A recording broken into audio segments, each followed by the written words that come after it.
ജമ്മു കാശ്മീരിൽ കഴിഞ്ഞ ദിവസം നടന്ന ഭീകര ആക്രമണം അസാധാരണമായ ഒന്ന് തന്നെയാണ്. ലോകം മുഴുവൻ നടുങ്ങി. ലോക നേതാക്കൾ മുഴുവൻ ഇതിനെ ശക്തമായി അപലപിക്കുകയും ചെയ്തു.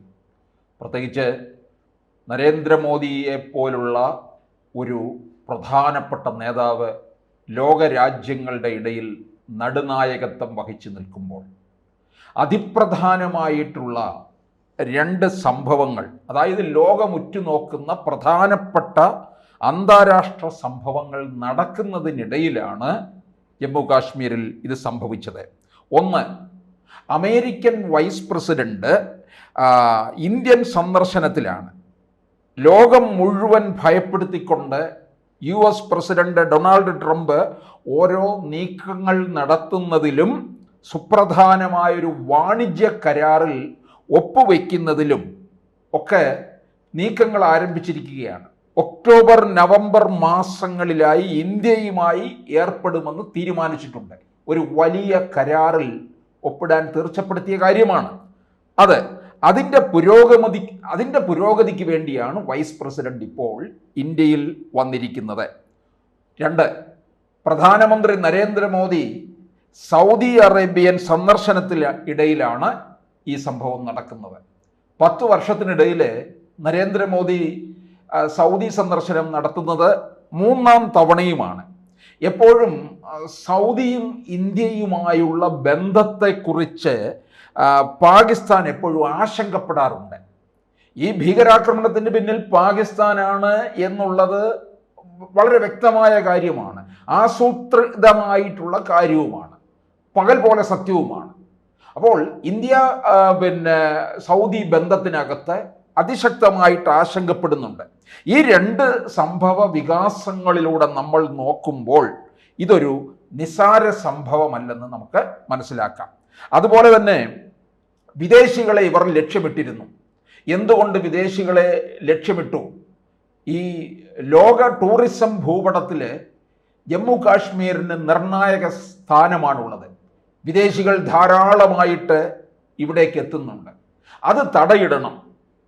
ഇനിയിപ്പോൾ ജമ്മു കാശ്മീരിലെ ടൂറിസത്തിന് സാധ്യത ഇല്ലാതാക്കണം. അവിടെ ഒരു സ്വൈരജീവിതമാണ് ജനങ്ങൾ നയിച്ചു വരുന്നത്. അവിടുത്തെ സാമ്പത്തിക നില തന്നെ ഉയർന്നു. കാരണം വലിയൊരു ടൂറിസം വളർന്നു വരുമ്പോൾ ആ പ്രദേശത്തിൻ്റെ ഒരു സാമ്പത്തിക നിലയും കൂടുതൽ ഉയരുകയാണ് ചെയ്തത്. ആ സാമ്പത്തിക നിലയെ തന്നെ അട്ടിമറിക്കുന്നതാണ് ഇവിടെ നടന്നിരിക്കുന്നത്. അവിടുത്തെ പ്രാദേശികമായിട്ടുള്ള വിപണി ഉണർന്നു. കച്ചവടക്കാരെല്ലാവരും തന്നെ അവരുടെ ജീവിതം വളരെ സുഖകരമായിട്ടും ജീവിതത്തിന് തന്നെ ഒരു പുരോഗതി കൈവരിക്കുകയും ചെയ്തു. ആ പുരോഗതിയെയാണ് ഇവിടെ തകർക്കാൻ ശ്രമിച്ചിരിക്കുന്നത്. ലോക ടൂറിസം ഭൂപടത്തിൽ നിന്ന് ജമ്മു കാശ്മീരിനെ എന്നേക്കുമായി നീക്കം ചെയ്യുക എന്നുള്ളതാണ് ലക്ഷ്യം വെച്ചിരിക്കുന്നത്. അതുപോലെ മറ്റൊരു കാര്യം ശ്രദ്ധിക്കേണ്ടത്, മാർപ്പാപ്പയുടെ മരണത്തെ തുടർന്ന് ലോകം മുഴുവൻ പ്രാർത്ഥനയിൽ നിൽക്കുകയാണ്. അതിനിടയിലാണ് ഈ തൊട്ടടുത്ത ദിവസം തന്നെ ഇങ്ങനെയുള്ള ഒരു സംഭവം ഉണ്ടാകുന്നതും. ഈ പാകിസ്ഥാനും അമേരിക്കയും ആയുള്ള ബന്ധത്തിൽ ഒരു പുരോഗതിയും ഉണ്ടായിട്ടില്ല എന്ന് നമുക്ക് കൃത്യമായി അറിയാം. ട്രംപ് അതിനിശ്ചിതമായിട്ട് പാകിസ്ഥാനെ വിമർശിച്ചുകൊണ്ടിരിക്കുകയാണ്. പാകിസ്ഥാന്റെ ഓരോ ചുവടുവയ്പ്പിനോടും യാതൊരു തരത്തിലും പൊരുത്തപ്പെടാൻ ട്രംപ് തയ്യാറാകുന്നുമില്ല. എപ്പോഴും ട്രംപ് പാകിസ്ഥാനെ മോശമായിട്ട് തന്നെയാണ് ചിത്രീകരിച്ചു വരുന്നത്. ഇപ്പോൾ അദ്ദേഹം താലിബാനുമായി ചേർന്ന് പാകിസ്ഥാനെ എതിർക്കാൻ വരെ നിൽക്കുകയാണ്.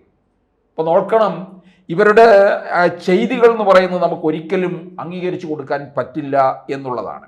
പിന്നെ ഇന്ത്യയും US-ഉമായിട്ട് സൗഹൃദം പുലർത്തുമ്പോൾ, പുതിയ പുതിയ നീക്കങ്ങളിലേക്ക്, കരാറുകളിലേക്ക് ഒപ്പിടാൻ പോകുമ്പോൾ അത് പാകിസ്ഥാന് ഒരു വലിയ അസഹിഷ്ണുത ഉണ്ടാക്കുന്നുണ്ട്.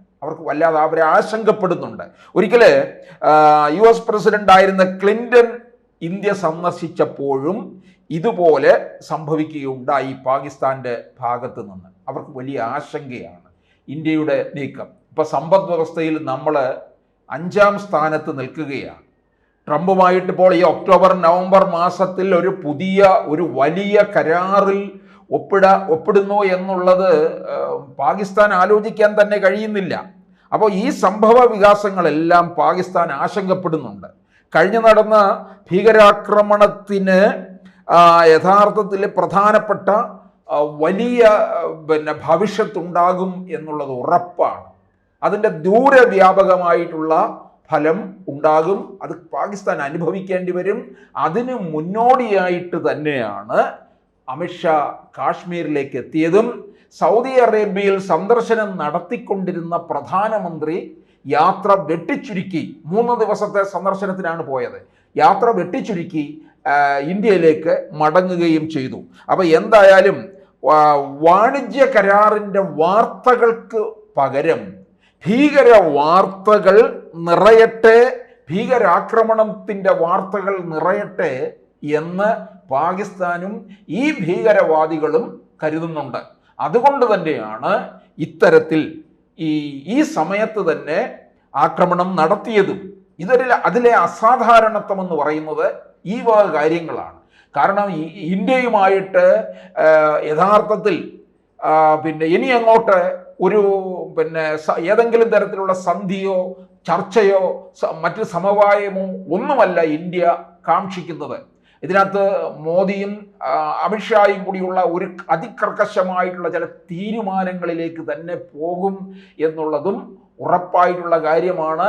കാരണം പാകിസ്ഥാനെ സംബന്ധിച്ചിടത്തോളം തീവ്രവാദം വളർത്തുക എന്നുള്ളത് മാത്രമേ ഉള്ളൂ. അവിടെ ഭരണം ആരിരുന്നു കഴിഞ്ഞാലും അവരെ നിയന്ത്രിക്കുന്നത് സൈന്യമാണ്. പിന്നീട് ഈ ഭരണാധികാരികളൊക്കെ ജയിലിൽ പോകുന്നതാണ് നമ്മൾ കണ്ടിട്ടുള്ളത്.